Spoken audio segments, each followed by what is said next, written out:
Jets de pierre, coups de bâton sur les forces de l'ordre et des fenêtres brisées en 1000 morceaux. En plein réveillon de Noël, les tensions en Serbie sont à leur comble et font régner le chaos dans le centre de la capitale. Des milliers de personnes rassemblées devant l'hôtel de ville de Belgrade ont dénoncé les résultats des élections législatives largement remportées par le SNS, la droite nationaliste du président Aleksandar Vučić. On ne plaisante plus. Les gens devraient enfin se réveiller, même ceux qui n'ont pas voté. Et je parle d'eux avant tout, car ils sont 40%.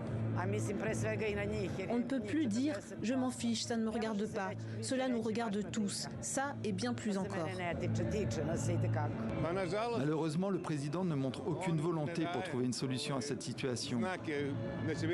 Mais nous devrons y mettre fin d'une manière ou d'une autre. J'espère pacifiquement pour que la Serbie poursuive son chemin comme il se doit. Depuis la publication des résultats le 17 décembre, les manifestations sont quasi quotidiennes. Le scrutin est contesté à la fois par l'opposition, les ONG et des observateurs internationaux qui affirment avoir été témoins de bourrages d'urnes et d'achats de votes. Plusieurs figures de la coalition libérale et pro-européenne ont entamé une grève de la faim pour obtenir un nouveau scrutin. Je n'ai pas l'intention d'abandonner tant que les fausses élections ne seront pas annulées, tant qu'ils n'admettront pas la fraude électorale et tant que la volonté du peuple ne sera pas défendue.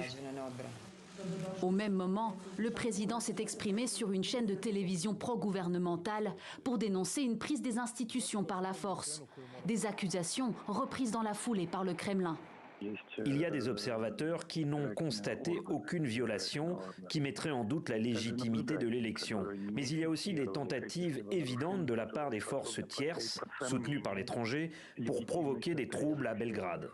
Ce lundi, des centaines d'étudiants ont lancé des sit-ins devant les ministères pour demander un examen des décomptes électoraux. Le parquet a lui aussi ouvert une enquête sur ces allégations de fraude.